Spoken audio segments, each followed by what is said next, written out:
할렐루야. 주님을 찬양합니다. 오늘 주신 하나님의 말씀 사무엘하 24장 1절로 9절 말씀입니다. 마지막 시험까지라는 제목으로 함께 말씀을 나눕니다. 자, 이제 이 사무엘하 전체 24장 중에 오늘 이제 마지막 24장 본문 1절로 9절 말씀인데요. 자, 이 24장에 인구조사에 대한 말씀이 나오는데, 이 인구조사가 물론 출애굽하면서도 인구조사가 있었고, 또 그 전에 다윗의 통치 시작하는 그때도 인구조사가 있었어요. 이제 다윗 때 지금 24장이 나온 인구조사가 이제 두 번째 인구조사인데, 사실은 이 인구조사한다는 것이 국가 경영에 있어서는 가장 기본적인 일이라고 할 수 있어요. 우리나라에서도 1년에 한 번씩 이제 그 세대수 조사를 하죠. 그게 이제 인구조사를 통해서 주민들이 이제 어느 지역에 더 늘었는지 여러 가지 이제 상황들을 이제 알 수 있게 하는 하나의 척도가 되는 거죠.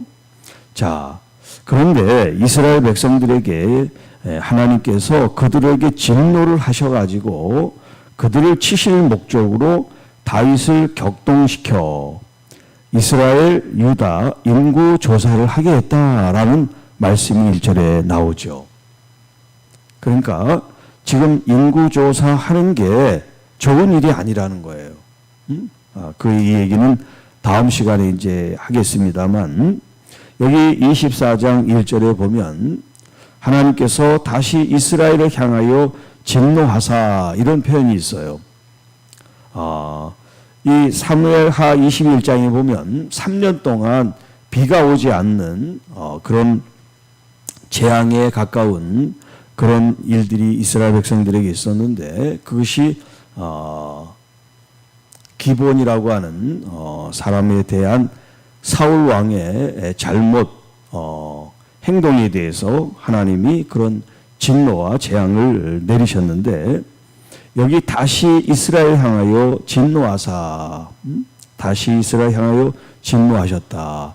지금 그 진노의 내용이 뭔지는 나오지 않지만 하나님께서 이스라엘 향하여 진노하시고 그 진노에 대한 심판을 지금 다윗 왕으로 하여금 이스라엘과 유다의 인구를 조사하게 하는 일이라는 거예요. 자, 그 일이 어떻게 진행이 됐느냐? 2절에 보면 다윗 왕이 그 곁에 있는 군사령관 요압에게 이제 명령합니다. 너는 이스라엘 모든 지파 가운데로 다니며 이제 단에서부터 브엘세바까지 인구를 조사하여 백성의 수를 내게 보고하라. 자, 여기 브엘세바는 단은 이스라엘의 북단을 말하고 브엘세바는 남쪽 유다를 이제 가리키는 그런 도시인데, 단에서부터 브엘세바라고 하는 이 표현은 마치 우리나라 한반도 백두에서 한라까지라는 그런 표현과 같다 그랬죠. 그러니까 이스라엘 전 지역을 아울러서 단에서부터 브엘세바 이렇게 이제 표현을 합니다. 그래서 다윗 왕이 지금 요압 군사령관에게 명령을 해서 그의 부하들이 지금 이 일을 수행하도록 그렇게 지금 명령을 했어요.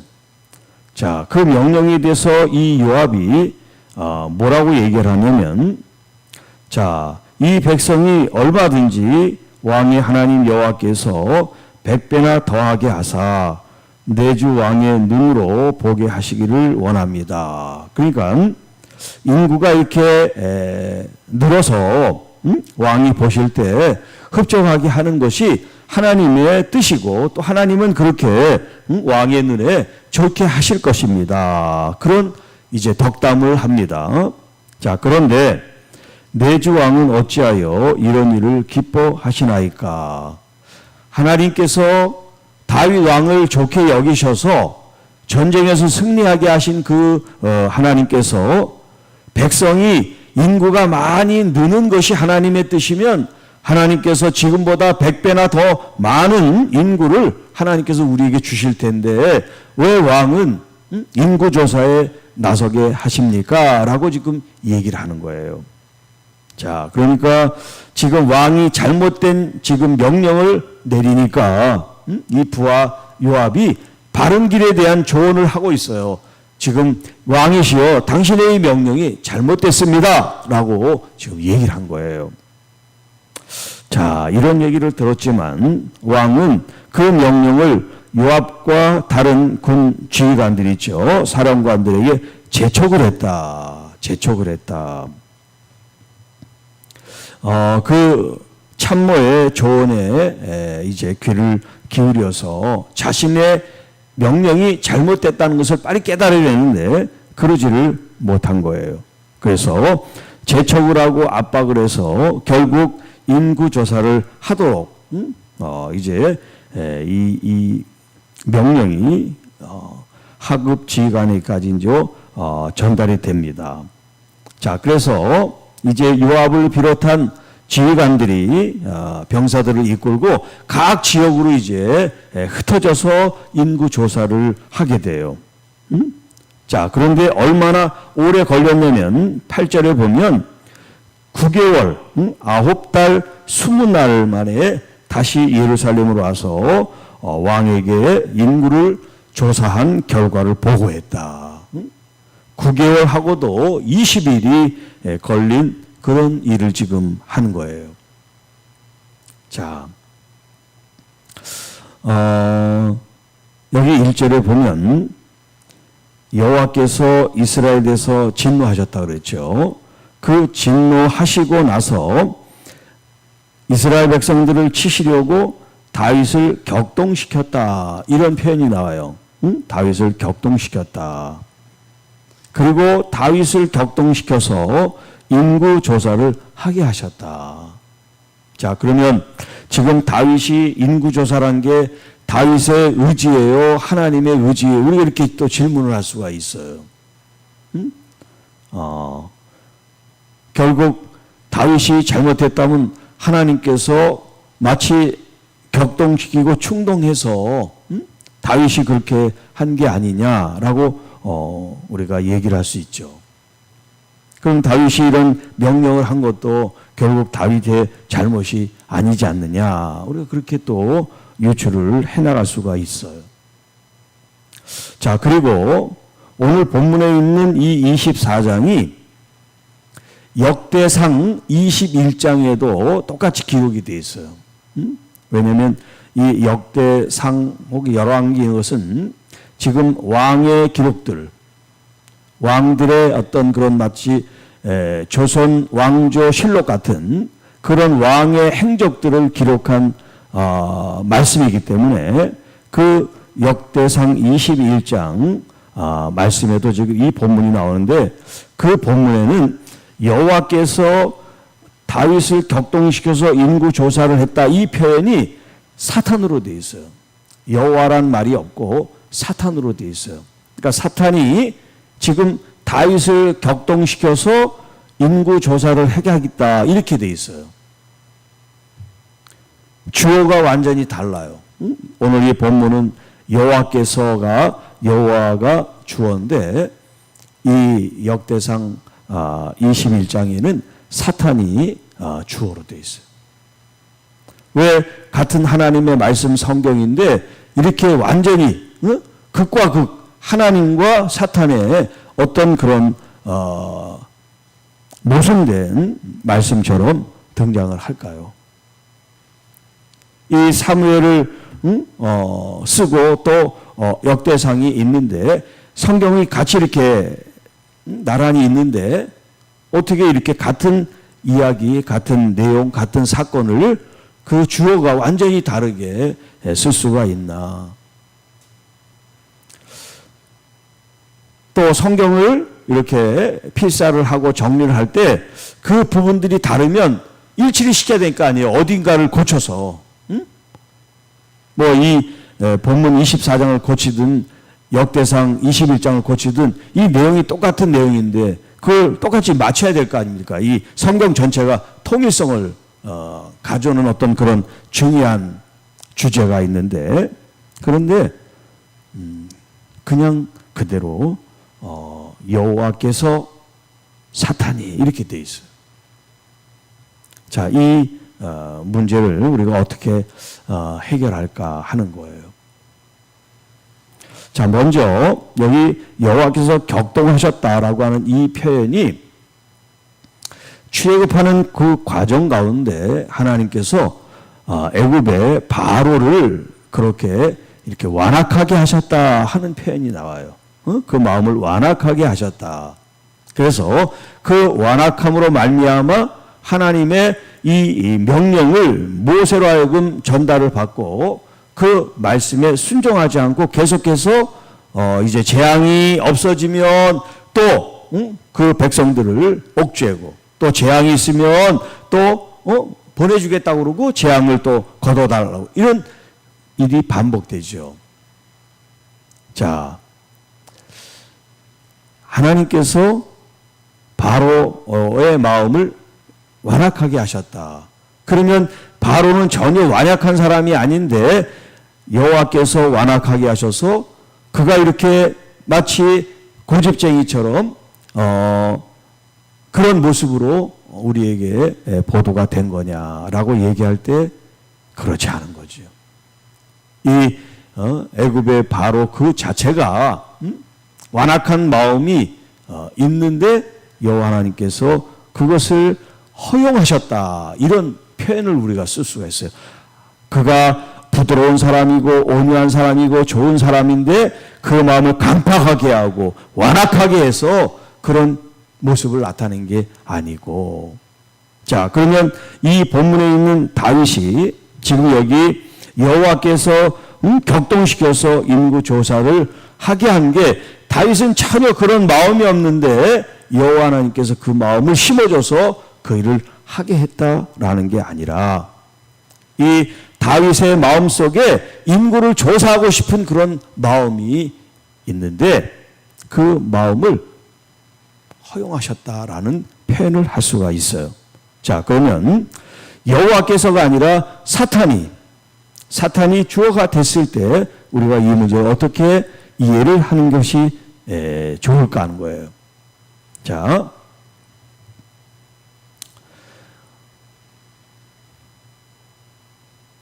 사탄이 등장을 하고 여호와께서 등장을 하셨어요. 자, 그럴 때 이 여호와 하나님께서는 우리의 모든 만사, 이 세상 만사 모든 것들을 다 관장하고 주관하시는 분이에요. 그런데 하나님은 적극적으로 일하시기도 하지만 적극적이지 않은, 허용하시는, 그래서 어떤 경우가 있냐면 우리가 이제 욥기를 보면 사탄이 두루 세상을 다니고 와서 하나님께서 복을 주시기 때문에 하나님의 말씀을 듣는 그런 이제 이야기를 하면서 욥에 대한 이야기를 해요. 그때 이 사단이 욥이라는 사람이 믿음이 좋아서 하나님을 잘 섬기는 게 아니라 하나님이 복을 주시니까 잘 믿는 거다, 이렇게 이제 얘기를 해요. 그래서 그를 시험합니다. 그 생명은 건드리지 말고 시험을 하게 해요. 하나님의 허락하에 이 사단이 욥을 시험합니다. 자, 여기 이제 24장과 역대상 21장에 등장을 하는 것이, 이 사단이 격동시켜서 다윗으로 하여금 인구조사를 하게 했을 때 바로 하나님께서 그것을 아시지만 그것을 허용하셨다는 거예요. 하나님의 의도로 이 다윗의 마음을 격동시켜서 인구를 조사한 것이 아니라 그 인구를 조사하고자 하는 그런 마음의 어떤 그런 시험거리가 있는데 사단이 그것을 부재질한 거죠. 물론 제가 이제 이야기를 꾸며서 하는 얘기입니다만 사단은 그랬을 거예요. 자, 전쟁에서 이기고 승리한 어떤 그런 이 마음의 자만심과 또 어떤 그런 교만한 마음을 불어 넣을 수가 있어요. 네가 최고야. 네가 최고야. 자, 지금 군대가 얼마나 되는지, 인구가 얼마나 되는지, 그래서 그 많은 사람들이 너를 존경하는지 한번 확인을 해봐. 이건 제 얘기예요. 자, 어떤 방식으로든 그런 틈을 통해서 사단은 역사한단 말이에요. 아주 작은 틈이라도 그 틈을 보인 건 누구냐면 바로 다윗이 갖고 있는 약점이라는 거죠. 그래서 그 약점을 통해서 다윗이 이런 군대 장군 이 요압의 말도 듣지 않고 고집을 부리며 재촉해서 인구를 조사해라. 그런 이제 이야기가 전개됐다는 거예요. 자, 오늘 이 본문 속에서 우리가 또 하나 교훈을 얻을 수 있는 것은 뭐냐? 우리는 언제든지 틈이 있으면 그 틈을 통해서 공격에 노출될 수가 있다는 거예요. 그래서 제목이 마지막 시험까지라고 그랬는데 마지막 시험까지. 오늘 우리가 이 정도 하나님께서 나와 함께 하시고 또 하나님이 동행하시고 이런 승리를 주시고 즐거워하고 또 하나님 앞에 이런 감사의 어떤 그런 찬양시로 영광을 돌렸으니까 충분해, 만족해, 좋아. 그럴 때 사단이 역사한단 말이에요. 우리가 가장 은혜롭게, 가장 성스럽게, 가장 헌신할 때 그때 틈이 생길 수가 있어요. 자만하고 또 만족하고 그럼으로써 작은 틈이라도 생길 때 우리는 무너지기 쉬운 거예요. 자, 그래서 오늘 살아가는 우리 모든 주의 자녀들이 항상 어떤 공로든 나의 어떤 공로와 또 나의 자랑과 나의 인정받기를 원함이 아니라 항상 하나님께 영광을 돌리는, 그래서 어떤 틈도, 어떤 작은 틈도 빌미를 제공하지 않음으로써 죄를 짓지 않고 하나님께 영광을 돌릴 수 있는 그런 믿음에 내 자신을 잘 관리하고 돌보는 그런 영적인 관리가 절대 필요하다. 이 일이 언제 일어났습니까? 이 다윗의 이제 노년기에 일어난 일이에요. 전성기에 일어난 일이 아니라 이제 인생을 마감한 그때에 일어났어요. 안타까운 일이에요. 자, 모세도 80에 하나님의 부름을 받죠. 그리고 40년 동안 120살 될 그때까지 충성을 했어요. 얼마나 백성들이 원망하고 원성을 하고 돌로 쳐 죽이려고 하는 그런 순간까지 이 모세가 경험했어요. 이유는 딱 하나, 하나님의 말씀에 순종해서 왔지만 그런 일들을 당했어요. 그런데 마지막 시험에 통과를 하지 못했어요. 다윗도 마찬가지예요. 마지막 시험에 그만 걸리고 넘어졌어요. 여러분, 그러니까 우리가 믿음 생활했다고 지금 잘하고 있다고 마음을 놔서는 안 돼요. 교만해서도 안 돼요. 언제가 끝일지 모르지만 주님 앞에 갈 때까지는 마음을 놓아서는 안 돼요. 항상 내 마음을 다시 다잡고 내 자신이 어디 느슨한 데는 없는지, 교만한 데는 없는지, 내가 자고하진 않는지, 내 자신을 드러내고 영광을 내가 독차지하진 않았는지 항상 나를 돌아보면서 주님의 말씀으로 승리하고 또 모든 것을 하나님께 영광을 돌리는 하나님의 귀한 자녀들이 되시기를 주님의 이름으로 축복합니다. 주 하나님 아버지, 감사합니다.